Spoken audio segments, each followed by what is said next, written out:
Hello, and welcome to Dear Hank and John.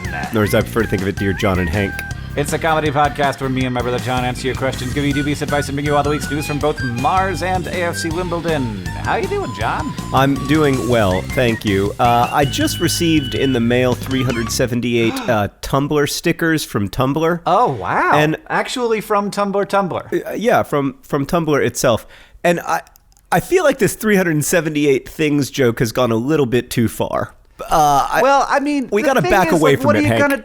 What are you going to do with 378 stickers? Give me something I can eat, Tumblr. Yeah, well... Some Tumblr candy bars. Some Tumblr Hot Pockets. Some Tumblr salad dressing. Something. When I think about the places where Tumblr needs to expand and change, I do think about food first.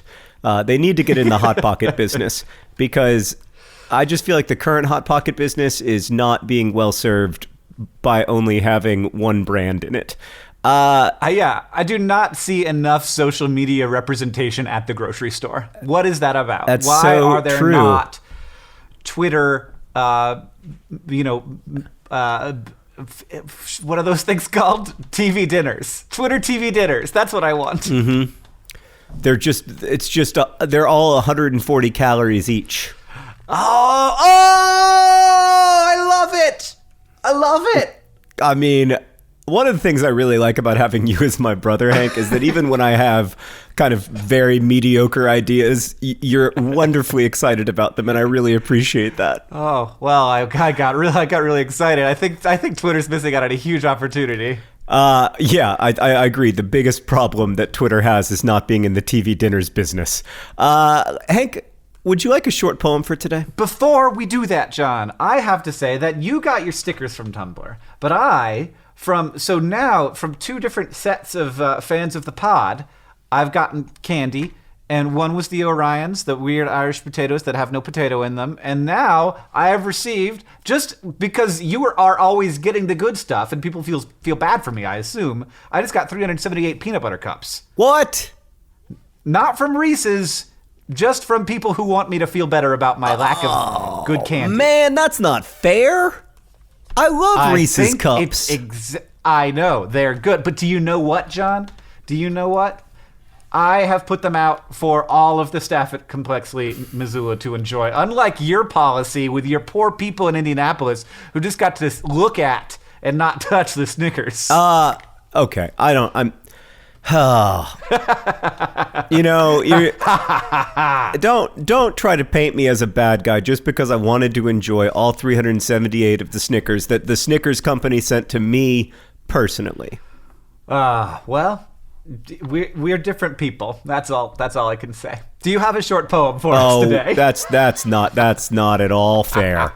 I am a fantastic person who just happens to love Snickers, and also I would not ask for someone else's Snickers. I believe that in this world, a human being has to pull themselves up by the bootstraps and without any help, find their own Snickers in this world. We've all got an equal shot at Snickers, There's also Hank. the fact that kidding. Yeah, I know. Well, there's also the fact that if I had 378 Reese's peanut butter cups in my home, that next week I would have about 50, but I would have serious digestive issues. So yeah, I do need help with this problem. It is a bit of a problem to have that many Reese's peanut butter cups.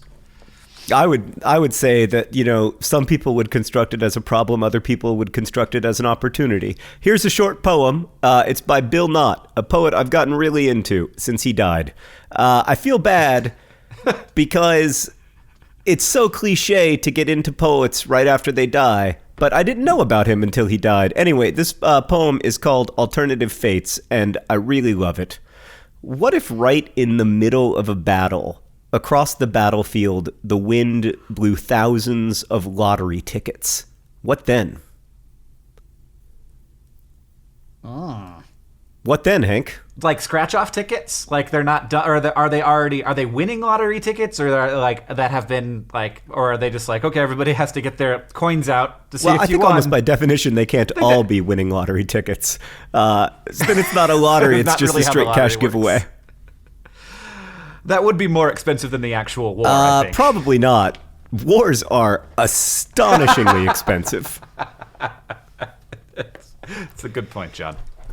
All right, what do we got in the way of questions from our listeners this fine day on Dear Hank and John? Well, this first question comes from Danny, who writes, Dear Green Brothers, anytime I cook something in the oven that requires a covering of aluminum foil, I notice that even after 40 plus minutes of exposure to extreme heat, the foil is barely even warm when I remove it. This is weird. Isn't metal supposed to be a good conductor? Should not the foil be just as hot as the metal dish in which my delicious lasagna is being cooked? Is everything I learned in my chemistry courses about conductors and insulators a lie? Any dubious explanation is appreciated.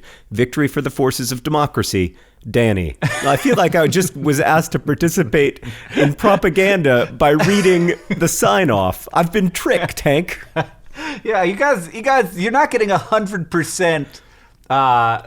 Read of sign-offs. We will skip them sometimes if we find them controversial enough, but not that one. Victory for the forces of democracy, John.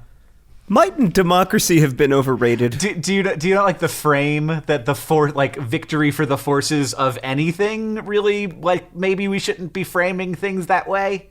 Or is it I wouldn't mind, like, victory in the war. Let's move on. So, Danny, to your question, if you were listening extra hard in your chemistry/physics classes, you would know one extra thing about heat, which is that it's there, but it is also it is only there in the amount that it can be there. So if I have like a piece of lead that's like 30 pounds and it is uniformly heated to 450 degrees or whatever your oven was at, then that object has a ton of heat inside of it. It isn't just a temperature, it also contains a lot of heat. And then if I have like a feather that I have, well, that's a bad example because it's going to catch fire at 450 degrees probably. But if I have something that is very light, that I heat up to the same temperature, then that will be the same temperature, but it will contain less heat. So when you're talking about this tinfoil is very light, it's very thin. So when you touch it, you are actually touching something that's 450 degrees, but all of that heat immediately, like, it just isn't enough to heat your finger up very much. What? So it's going into your finger. There's just not enough heat to change the temperature of your finger dramatically. No, there is no... I thought it was because aluminum is something special and different from other metals. There is no way that is the answer. That is the answer. Shut the front door. So, yeah. I even looked it up because I wanted to make sure. I mean, you know what, Hank? I support you, and as you know, I'm a huge fan of science. Victory for the forces of science. However... There's no way that's true. Danny, it's because aluminum foil is different from other metals. That's why. And nobody knows how it's different or why it's different, but it is. Okay. Well, just because you don't agree doesn't mean it's not true, but we'll move on. Hank, if I've learned anything from recent American history, it's that if you believe something, that is legitimate, no matter what. Even if it's wrong, it is as legitimate as a right opinion, because opinions are just opinions, and everyone has them, and facts are just facts, and there might be alternative facts that contradict your facts, and there's a lot of data out there, and the data isn't clear, and aluminum foil is special and different, and you just don't understand it. Or maybe science doesn't understand it yet because it's so complicated and interesting that science hasn't been able to grasp it. All so right. Let's move on. This question's from John, who asks, Dear Hank and John, I'm a delivery man, and I started giving people reminders of their mortality along with my pizza. Am I good? It could happen at any time. John. No, you're not good. You're not good, man. Nope. You are on the wrong side of history, friend. Here's my issue with this, Hank. I mean, do you just have one? I have one issue. Okay. All right. I want you to imagine a pizza delivery situation in which you open the door, you hand the money for the pizza is handed back to you, and then somebody says, you could die at any moment. What I'm going to take from that is not like a helpful reminder of my mortality. I'm going to assume that I am about to be murdered. Yep. I mean, I want to know how this message is being delivered. It's very vague. Like Are you being super subtle? Because even if you're saying, if you look at me at the end of a pizza exchange and you just, even if you say it could happen at any time, I'm going to spend the next 6 years freaked out over what is it? Yeah, I like to imagine that there's just before he puts the pizza in the box, John just writes a little message, just it could happen at any time, very small under the, and so you're 99% of people aren't noticing it, but somebody takes that last piece of pizza and then they're like, what is that? What is that? What is it? What does it mean? What is the pizza box trying to tell me? John, you have to stop doing this. This is a big concern for me. Yeah, no, I definitely will not order a pizza again from a restaurant that delivers with a pizza delivery man who is also delivering a message of my own mortality. It's just I mean, have you not noticed a dramatic decrease in repeat customers? Reminders of their mortality along with pizza. I mean, if there's any time, I understand that we should be aware of the finite nature of our existence, but also, that's why we have sundials. I'm about to have a pizza. I don't need this right now. I've already made a mistake today. I'm already indulging myself. Hey, stop right there. Stop right there. All right. Hank, you and I have both now said stupid things in this podcast that we just need to stop and apologize for. First off, I expressed an opposition to democracy. I would like to take that back. Okay. I am hard in favor of democracy. I don't know where that came from. And then now, having said that, Hank, I want to give you an opportunity to take back the horrible, disgusting, reprehensible thing you just said about pizza. I take it back. I do not want to shame myself or anyone else for the enjoyment of the perfect thing that is pizza. Thank you. Okay, all right. I feel like we're back to even now. But you did that whole thing about aluminum foil and science being wrong. But whatever, we'll just ignore that. Oh, I'm not walking away from that one. It seems like you must be wrong. I believe that you're right, but it also seems like you must be wrong. Which let's move on to another question, Hank. All right, actually, you know what? I'd like to formally apologize for saying that science is wrong. Okay, yeah, but I don't know if people can read tone anymore in these dark and strange times, so I just want to be absolutely clear that I'm pro-science. This question comes from Emma, who writes, Dear John and Hank, I have a distinct problem. For the first 16 years of my life, I thought my name was Emma. That's spelled E-M-M-A. However, upon my attempt to acquire a learner's permit, I found out that there was a clerical error on my birth certificate, making my legal name Emma. That is Emma spelled with 3 M's. E-M-M-M-A. To be clear, this spelling was not intended by my parents. However, they seem to find my mutant beast of a name absolutely hilarious and take every opportunity to remind me of it. Obviously, I am distraught. The problem with my name is causing an inordinate amount of anxiety for me. I mean, is it better now that we're laughing at you, Emma? And perhaps it's something philosophical about the teenage struggle for identity. No, I don't think it's that. I think it's maybe that your name is spelled E-M-M-M-A. Oh, how is it pronounced though, John? How is Emma with 3 M's pronounced? Is it just Emma? Don't make it worse. Or is it Don't make it worse. Don't make it worse. I'm having a hard time figuring out if my fears are legitimate, thus I've turned to the pod. Oh, great idea. So, am I being too uptight? Should I pretend this clerical error never happened, or should I own the new spelling? Well, I'm worried that it's going to end up on your driver's license, too. No, you should not own the new spelling. Jesus Christ. Well, I don't know. Just hey, why is your name Emma with 3 M's? Oh, because 16 years ago, somebody misread a form. Okay, but John, I just want to point out that Emma signs off, the quality of mercy is not strained, Emma, or possibly Emma. But Rosianna has put the person's name at the top of the question, as she does, yeah, and has spelled it with 3 M's. I believe it's pronounced Emma. Emma? Right? Emma? Emma. I think it's just Emma. Oh, that's what it is. You're absolutely right. Yeah. You just have to settle more into the muh. So it's like Emma. Yeah, that's not bad. By the way, that quote is from Shakespeare, and it's a very good sign off. Emma. It's really lovely. And so if nothing else, you've got a great sign-off going for you, which is a wonderful start. And then I think that probably the next step is, you should go ahead and legally change your name to the name that is your name, because the government should not get to decide how many M's are in your name. I don't want to sound like too much of a libertarian, Emma, but I do think that there are some places that the government should stay out of, including the number of M's in Emma. Dude, just stick with it. Stick with the 3 M's, because who else has that? Who else has that story? Everybody from now on is going to look at your driver's license and they're going to be like, I didn't know your name had 3 M's in it. And you're going to be like, funny story. And also, I was on this podcast and they told me to keep it, so I did. Though one of the brothers was wrong and he told me to change it, and I disobeyed him directly. And then I wrote a letter to Hank about how right he was and how great he is. Not since I said that aluminum foil can't be judged by science have I heard such dubiosity. My God. That's ludicrous. That's terrible advice.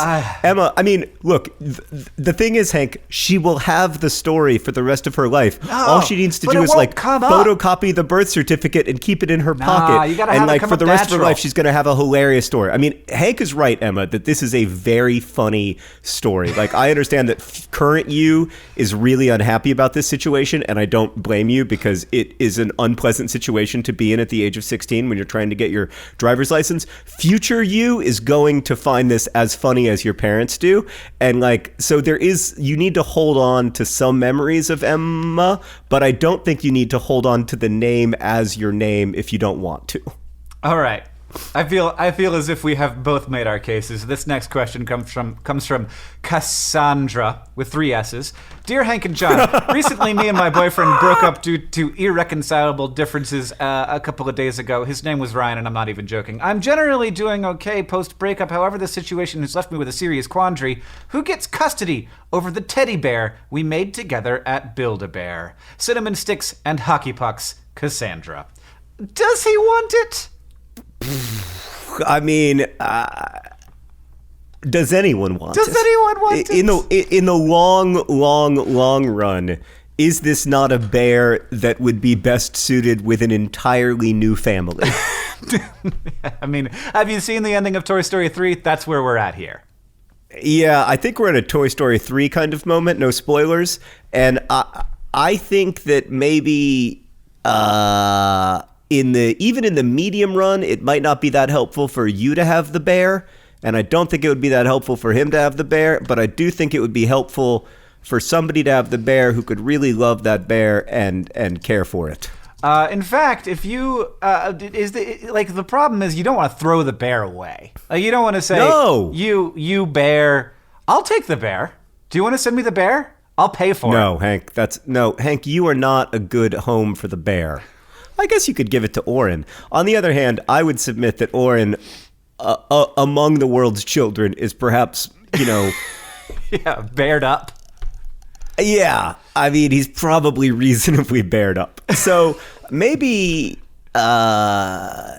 donate the bear somewhere? No, I feel like Can you donate bears? Well, the thing is, it's like a custom bear. It's got memories of this particular situation inside of it. And, there's probably a surplus of Build-A-Bears that have memories attached to them that people feel a little bit weirded out by. But anybody who's listened to this podcast, I feel like they'll be aware enough of the story that they'll want to, give the bear a good home and avoid any, nasty custody battles.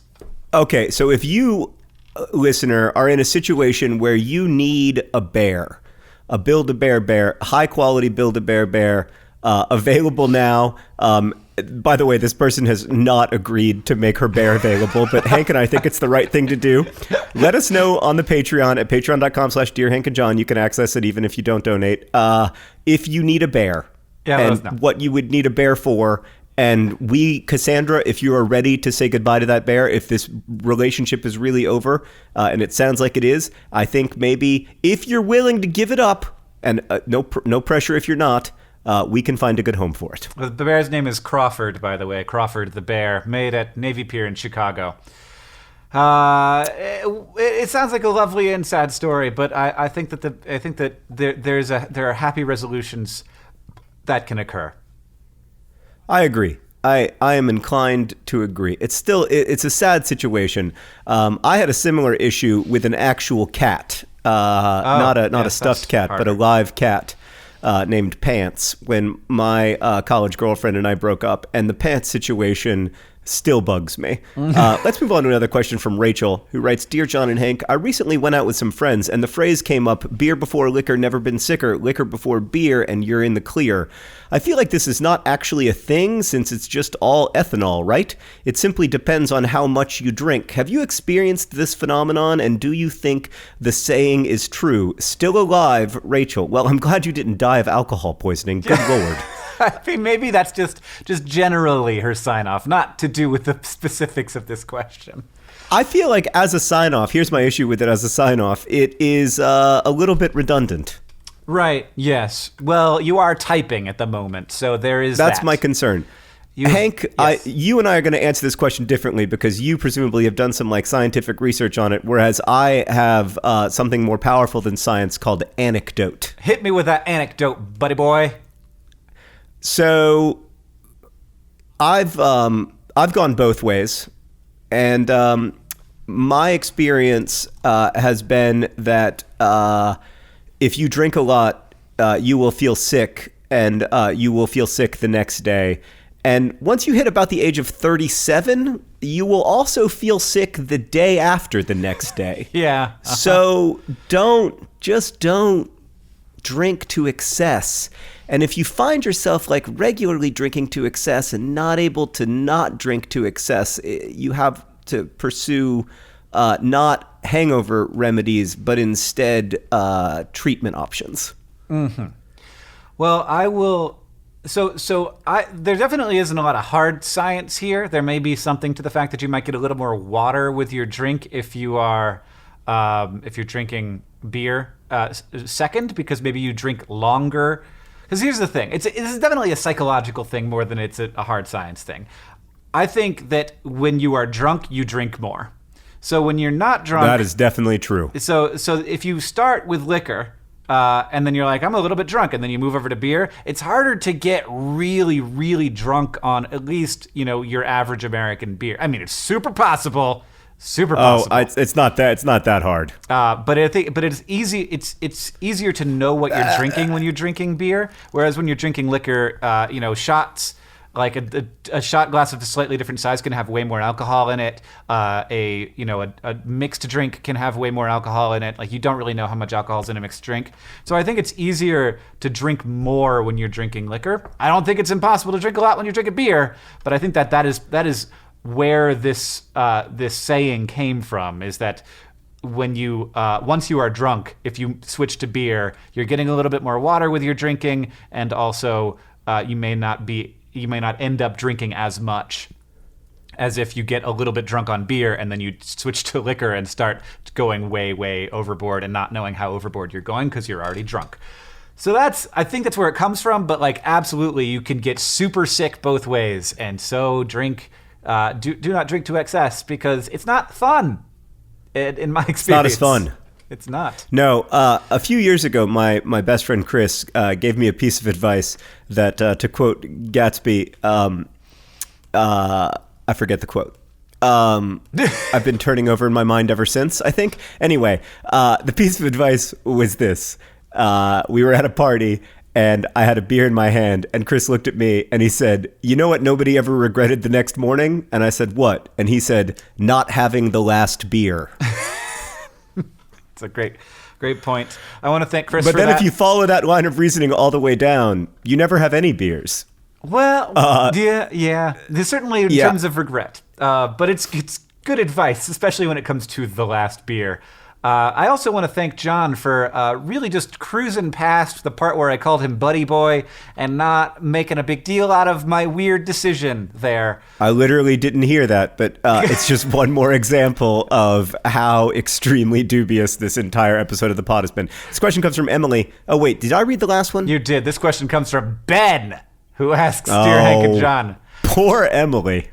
We'll get there. I was considering a YouTube Red subscription. However, I don't know if it's worth the money. I recently saw Hank go on a lengthy Twitter spree about YouTube Red. I'm nervous about the side effects. How much do creators make off of YouTube Red without ads? Ben.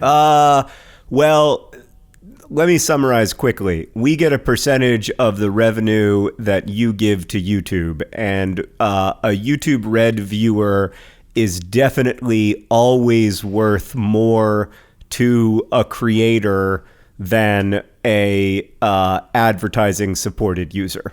Like at least 2 or 3 times more, although in the current environment with ad rates, I would say in the toilet is perhaps an understatement. Like whatever is below the toilet is the YouTube ad situation at the moment. It's somewhere downstream from the toilet is the YouTube ad situation. I think at this point it's kind of at the sewage treatment plant, and they're trying to figure it out, trying to make it a little bit less gross before they start to rehab. That's exactly correct. So I would say at this point, YouTube Red viewer might be worth 5. To some creators, even 10 times as much as an ad-supported user. So certainly YouTube Red is good for creators. Yeah, but also like if you don't know if it's worth the money for you, like I think it should be worth the money for you. Absolutely. And if you want to help creators, supporting them on Patreon goes way farther than even a YouTube Red subscription will. Like 100 times further, yeah. I mean, I have YouTube Red because I like it, and because an ad-free YouTube is worth it to me, and also because it comes free with a Google Play Music subscription, so I was able to get rid of my Spotify subscription, which I will never say again if Spotify just agrees to sponsor this podcast. However, until they do... I'm going to tell you the truth, which is that I got rid of Spotify for Google Play Music, and then I basically got YouTube Red for free. And I'm kind of confused why everyone doesn't do that, but maybe lots of people don't have paid subscriptions to Spotify. I'm not sure. Which brings me to the fact that this podcast is brought to you, of course, by YouTube Red. YouTube Red. Sure, why not? Yeah. No, it's like Spotify plus ad-free YouTube. That actually sounded like a proper sponsorship, Hank. That was as close as we'll ever get. We didn't get paid for that. We do kind of get paid. But indirectly. More to the case, this podcast is brought to you by Patreon, a place where you can support really great independent creators directly, and a very, very small percentage goes to the upkeep and maintenance of Patreon's actual business, because they are really creator-focused, and they are great. Patreon.com/Dear Hank and John. We've got to get rid of the actual sponsorships, though, Hank. Today's podcast is brought to you by Build-A-Bear Custody Battles. Build-A-Bear Custody Battles coming soon to a theater near you. And this podcast is also brought to you by Messages of Mortality, which were brought to you by your pizza delivery man. Messages of Mortality, available now inside of your pizza. Apparently. And most importantly, today's podcast is brought to you by the forces of democracy. The forces of democracy, just to be absolutely clear, I am in favor of them. Good. Okay. Whew. That was close. All right. This question comes from Emily, who writes, Dear John and Hank, hey guys, okay, so I have this problem. My problem is that for as long as I can remember, my uncle has always greeted me by asking, Emily May, what the hey, every time he sees me. Oh the rhyme itself is not a problem. In fact, I find it to be cute. Okay. My issue is that what the hey is just not a thing that people ask each other. What does it even mean? I'm not sure if it's even hey, like hey, or hey as in hello. How am I supposed to answer this nonsensical question? What the hey, Emily? John, do you know that here in Montana we have a thing called What the Hey, which is where, I don't know if this is everywhere, where they dress up hay bales as like minions or like snowmen or whatever. No, I'm not familiar with this. They call it What the Hey, and everybody makes, oh man, and it's like minions have totally taken over What the Hey, and it is a bit disappointing. But there's some really great What the Hey stuff. If you Google What the Hey, Hay, you can see some good Montana hay creations. But I don't think that's what Emily's uncle is referencing. I think what Emily's uncle is doing, in all likelihood, is saying something that he has been saying to Emily May since she was like 0 years old. Mm-hmm. Like Chris always sings this song whenever he sees Henry. He sings Henry, Atticus, MNF, and Green. And until Henry was like 2, he sang the actual song, if you catch my drift. And then he has since then censored it. But like, it is so far, it's just a result of having spent a lot of time with someone as a baby and like singing nonsense songs to them and saying nonsense things to them to get them to sort of babble back at you. And so Emily May, What the Hey, is your uncle's way of trying to say, I love you in a way you can only imagine, that you cannot even fully glimpse, because for much of the period that I have been loving you, you were like, you know, semi-conscious. Mm-hmm. So I think you have to respond to it just by saying like, I love you, Uncle Joe. Or maybe just be like, you know, Uncle Joe, what do you know? Like maybe think of a rhyme that involves his name. Good advice, John. I appreciate that. And I feel bad that I don't have like fun names for name rhymes for Henry and Alice. I'll work on it. This question is from Anonymous. Dear Hank and John, I'm a high school senior, and this week I was rejected from 4 colleges. I got accepted to a couple, but all the ones near the top of the list did not accept me. I'm trying to stay positive and remind myself that I have a wonderful opportunity to choose between schools that did accept me, but it's hard because all these rejections make me feel a lot of self-doubt. Any advice through this process would be really helpful. You both mean a lot to me. Crumbling under the weight of my own existence. Anonymous. Hank, did you get into all the colleges where you applied? Well, John, I only applied to 2. But yes. Yeah, I mean, so I applied to like a bunch of colleges. Well, here's the secret of getting into only 2 colleges, John. I did not apply to any good schools. Well, I mean, the school you went to is a good school, but you didn't apply to any like Ivy League schools or anything. Yeah, I wasn't trying to get into any place like super special. Yeah. I think that where you go to college is important, but maybe not for the reasons that you think it will be important when you are a high school junior or senior. A lot of times, like where I went to college was very important, but I also didn't get into probably the 5 best schools I applied to. And I'm very grateful for that, because if I hadn't gone to the college where I ended up going, I would not have moved to Chicago after graduating from college, and I would therefore not have met Sarah, and I would therefore have a vastly different life. So, like, when I think about what was really important about college, like, the classes were really important. I learned a lot of things that I've been able to apply to my professional and personal life. But the single most important thing was geography that allowed me to meet my wife. Yeah. I mean, I also think that there are a huge number of great schools. There are a very small number of schools that will help you just through virtue of their reputation. Right.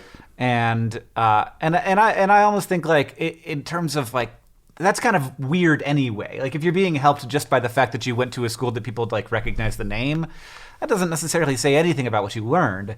But they're like, overall, there are a lot of great schools in America that no one's ever heard of. And you will have no idea whether or not a school is good for you until basically you're done.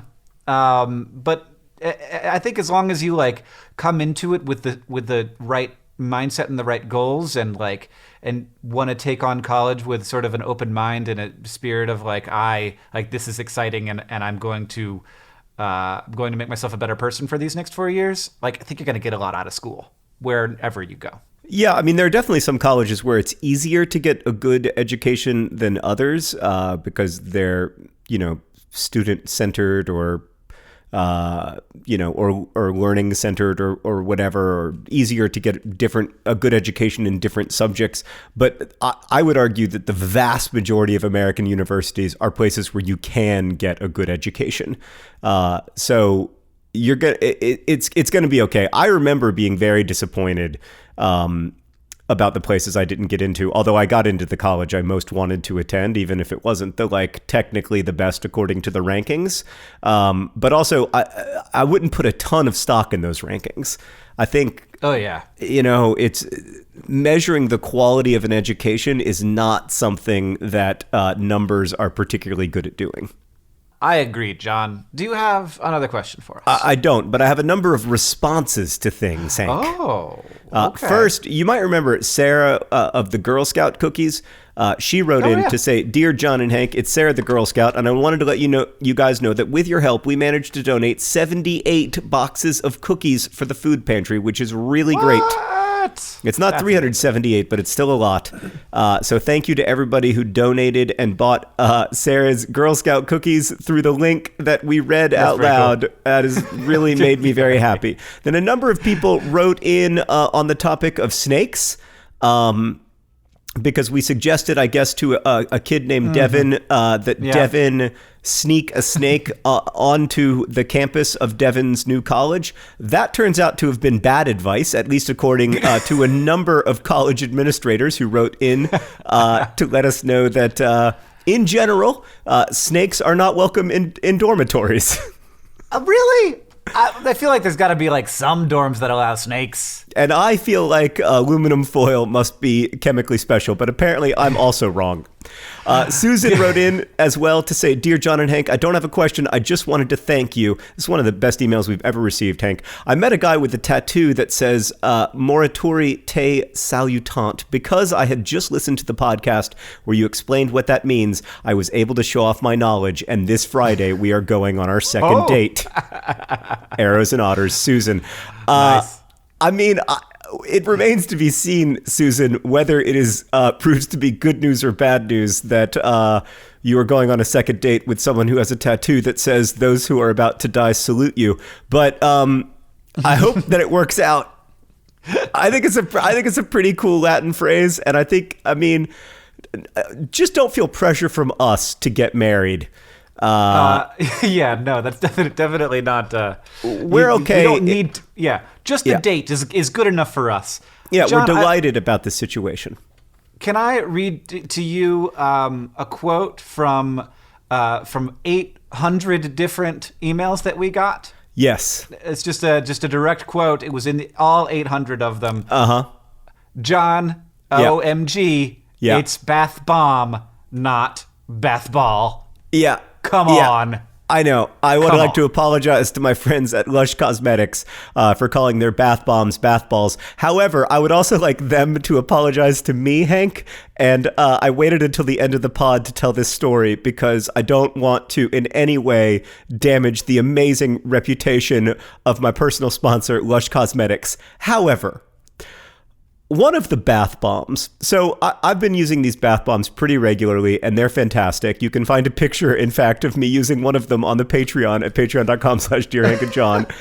However, one of the bath bombs, it was shaped kind of like a yellow and white pill, and I put it in my bath, and I was like, oh, this is so lovely. I am just having the most relaxing experience. And then at the very center of the bath bomb, there was this sort of silvery stuff. And I was like, oh, that's weird. God, what a great bath I'm having. And I had like a nice 30-minute bath. And then I got out of the bath. And I love this story already. My beautiful, lovely wife, who is not totally sold on this whole me using bath bombs in every bath thing, looked at me and said, "John, you are literally covered in glitter."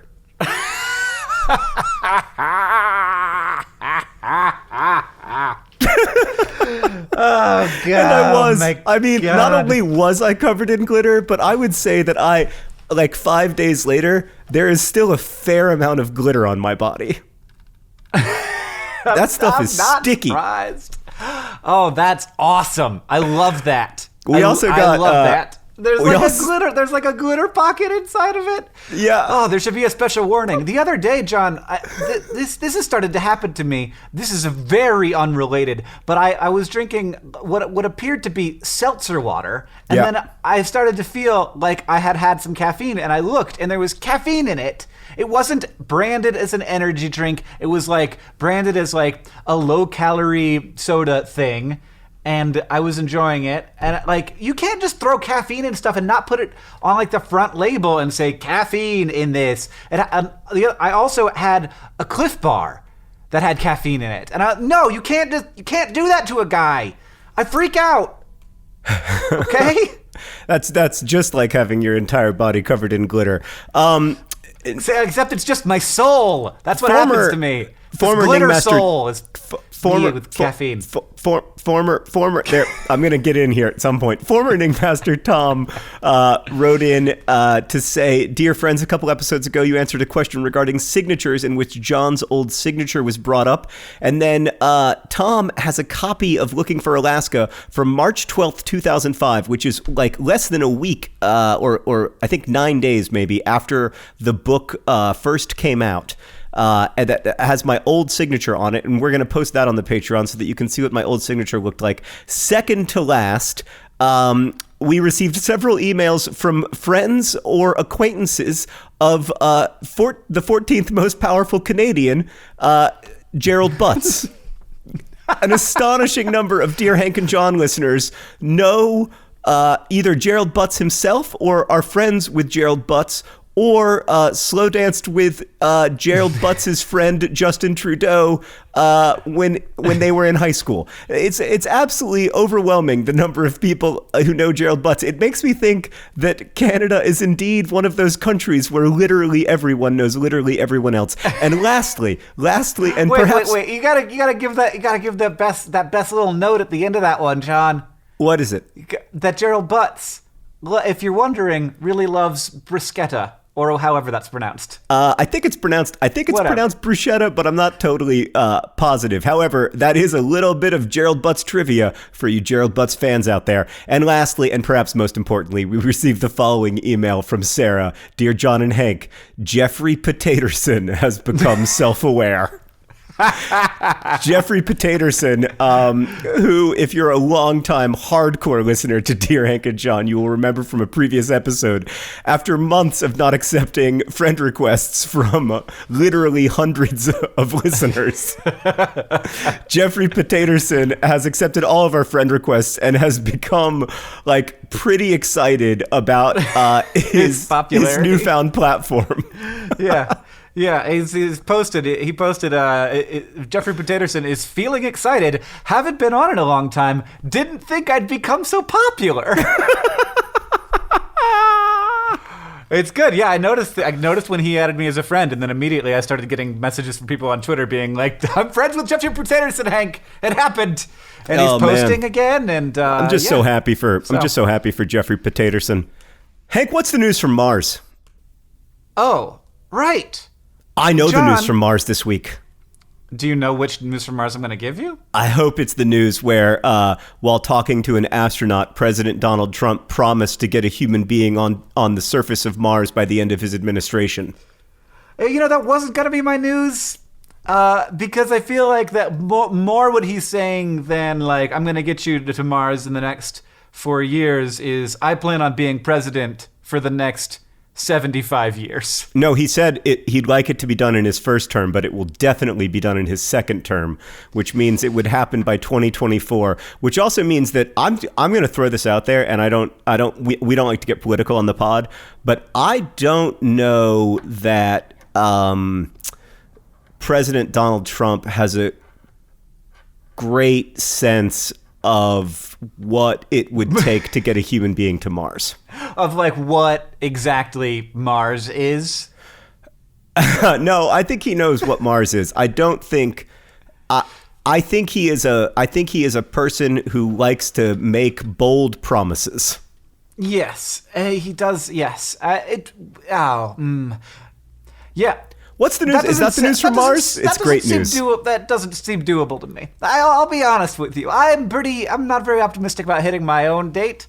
But it's interesting that he'd just say that without like talking to anybody at NASA at all about where we're at with the Space Launch System, which is not ready to go to Mars anytime. But anyway, I guess I wish him luck. I was going to talk about building things on Mars is important because you have to have places for people to live, and taking things to Mars is very hard. And so we would like to take as little as possible with us when we go to Mars.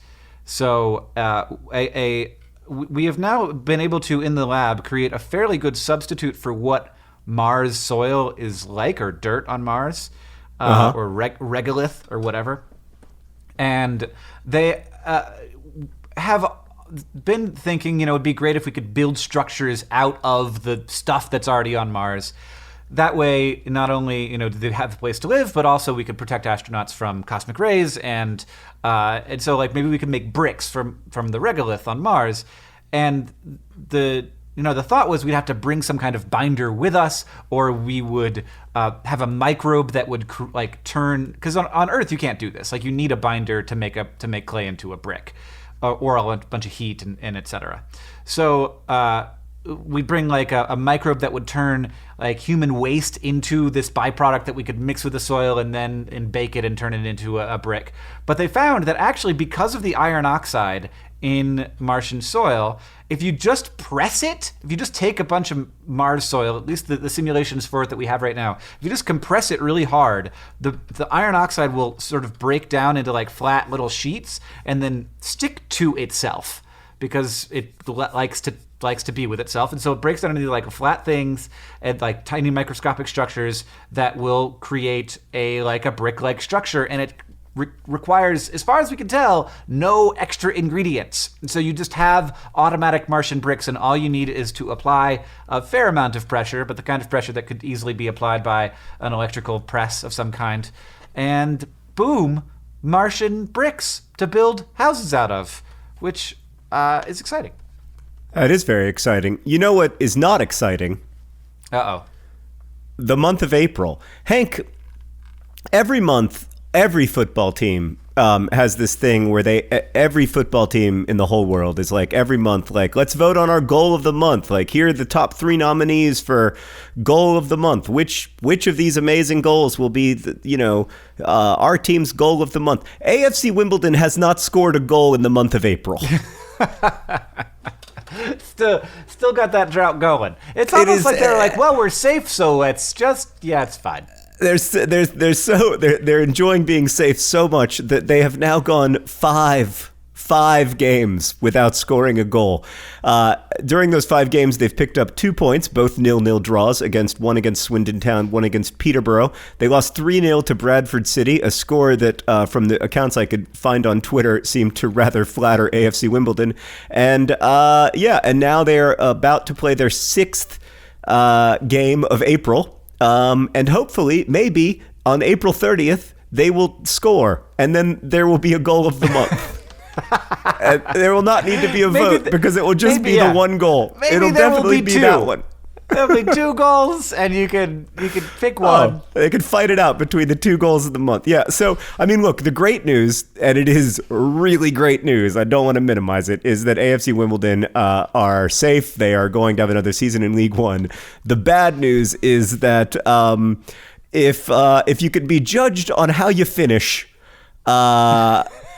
well, let's just say you shouldn't be judged on how you finish. 1 game left in the season for AFC Wimbledon, and it is against Oldham, another team that is completely safe and also is playing for nothing. So maybe we'll find a way to win it or not lose it, or even lose 2-1. So, John? Yeah. Are you going to be below the MK, whatever the name Very is? likely going to finish below the franchise currently plying its trade in Milton Keynes. Yes, it's not inevitable. Milton Keynes sitting on 58 points, AFC Wimbledon sitting on 56. So if Wimbledon win and Milton Keynes lose, then it would happen. Otherwise, probably not. We'll see. We'll see. There is still something to play for because I think would not be an insignificant accomplishment. All right, John. What did we learn today?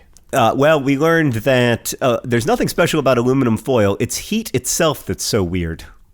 We learned that if the people at the hospital put a name on your birth certificate, that's your name, and that's great. And you can be Emma if you want to be. But also, according to Hank, you have to be regardless of whether you want to be. I didn't say have to. That's a good story. Oh, it's a great story. We learned that you should never, ever, ever tell people that they are going to die while delivering them a pizza. And we learned that drinking to excess is bad no matter what you use to do it with. John, Thanks for potting with me today. Well, we're not done potting just yet, Hank, because have to go record This Week in Ryan's, our hit comedy podcast that's available only via our Patreon at patreon.com/DearHankandJohn. This week, you know who we're discussing this week, Hank? Oh, no, I didn't realize you had one. Well, that's how it works. I pick the Ryans, and then you quickly read their Wikipedia pages while recording the podcast. This week, I've chosen to make it very hard for you by talking about Ryan Babel, the Dutch footballer. Oh, God. If you want to ask us a question, you can do so at hankandjohn@gmail.com, or you can use the hashtag DearHankandJohn on Twitter, where Hank is Hank Green and I am occasionally John Green, but mostly Leon Musk for Earth or Sports with John. This podcast is produced by Rosianna Halse-Rojas and Sheridan Gibson. It is edited by Nicholas Jenkins. Victoria Bongiorno is our head of community and communications, and our music is by the great Gunnarola. Hank, thank you again for potting with me, and thanks to everybody for listening. As we say in our hometown, don't forget to be awesome.